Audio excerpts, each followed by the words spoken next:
blink of an eye, life can change forever. One single moment can redefine everything that we know and believe. In 2012, I would face the most devastating moments of my life when my son Jordan was shot and killed in a hate-driven shooting. My story, Jordan's story, had begun as one of loss, but I refused to let it end there. A life of loss, a story of loss became one of transformation, of finding my voice and turning my pain into purpose. My story would become my most important tool in fighting this nation's gun laws. Our personal stories have such power to be able to bridge the deepest divisions and to inspire change and to bring people together. After losing my son, I left my 30-year career at Delta Airlines, and I began a new career as an activist, fighting to change our nation's gun laws. And that trajectory led me to winning a seat in Congress, which was once held by Newt Gingrich.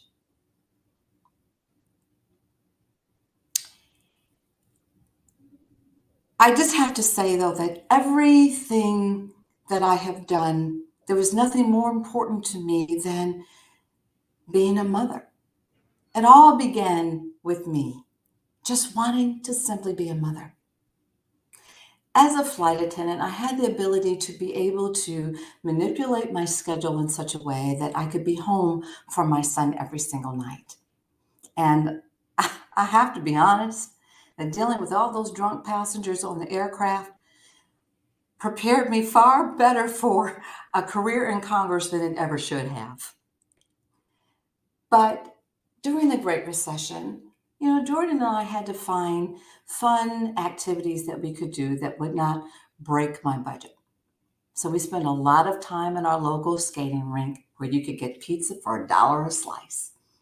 And as Jordan got older and he began to recognize girls, he would say, "Mama, go over there and skate with the adults. You go skate with them and let me skate by myself."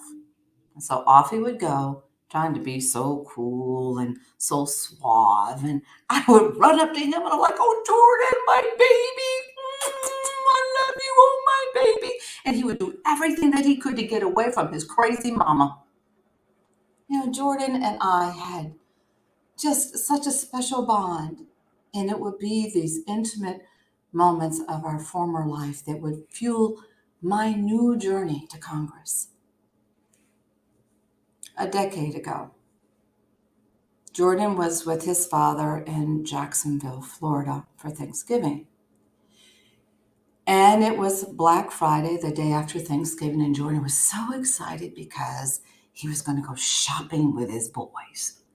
He was going to go shopping at the mall, and they were going to buy clothes and pick up girls and just do all the things that these teenagers would do when they're finding their newfound independence. They stopped at a convenience store gas station just to get some chewing gum.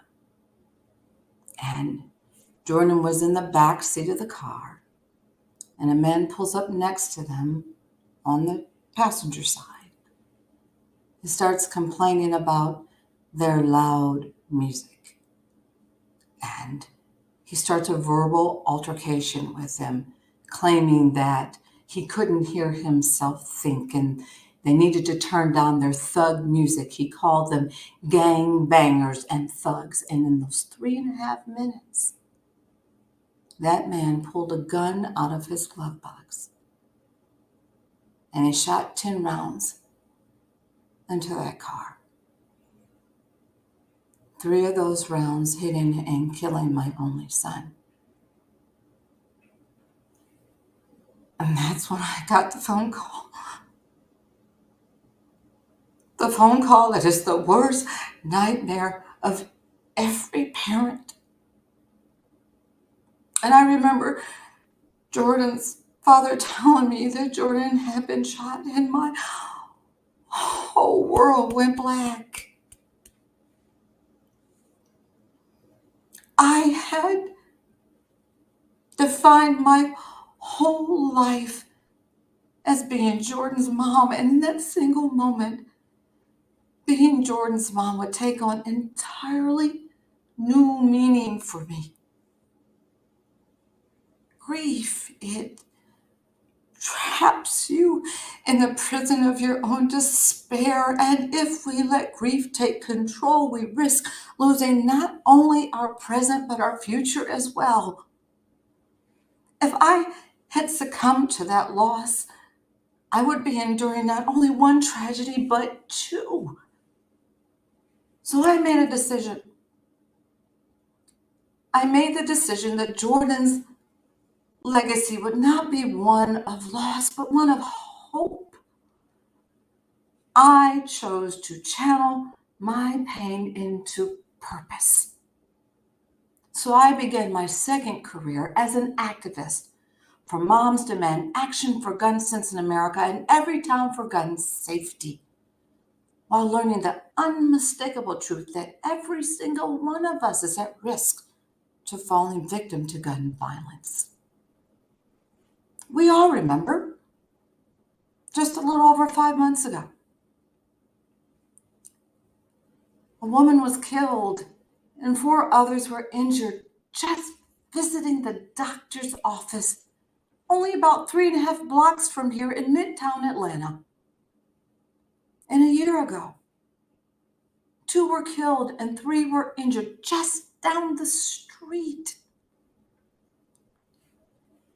Statistically, today, 120 Americans will be shot and killed, and 200 more will be wounded. Per capita, the United States has more gun violence than any other developed nation in the world. And polling shows that over 80% of Americans agree that there needs to be some kind of common sense gun safety legislation like universal background checks for all gun sales. But why didn't I know about any of this before losing my son? Why was this country not screaming at the top of its lungs for gun safety legislation? So I traveled this country advocating for common sense laws such as red flag laws that enable law enforcement, along with our loved ones, to be able to take the guns out of hands of people that are posing a risk to themselves or to others. I've advocated for universal background checks to keep firearms out of the hands of convicted abusers. But by telling my story, I've been able to do something that so many people talk about, but they're never able to achieve in our politics. Bridge the political divide. I'll never forget meeting a man by the name of Reverend Rob Schenck. As an evangelical minister, he was the most prolific and leading voice in the fight against abortion rights through the 1990s. And as we began building our friendship, I spoke with him at length about my need to save as many people's lives as possible. We began to challenge one another, and slowly but surely, at great risk, personally and professionally, he began to stand up. He began to stand up as an activist for gun safety, and as importantly, also speaking out on pro-choice policy. Our stories are bigger than our politics. And then in 2018, we all watched the horror at a Parkland, Florida high school. And I heard all of our elected officials talk about, oh, we need to make sure that we change our dangerous gun laws. We need to make sure that we prevent these mass shootings. But they did absolutely nothing. And so I made the decision that if Congress was not willing to change our gun laws, I was going to work to change Congress. So I ran for a seat that nobody thought I was going to win. One of the incumbents in that seat voted against the Voting Rights Act. I ran for a seat that was once held by Newt Gingrich, and I heard all the reasons why I could never win. I heard all the reasons, such as, it was too political, and that I would never win because it was unprecedented. And I even heard that I couldn't win because I was a Black woman. So I took my story directly to the voters. And I told my story at their doorsteps. I told my story at their mailboxes.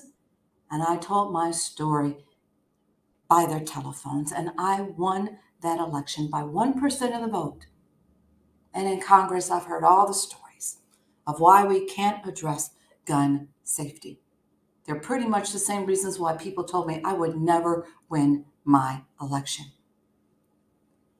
But I did what I've done time and time again since I lost my son. I told my story.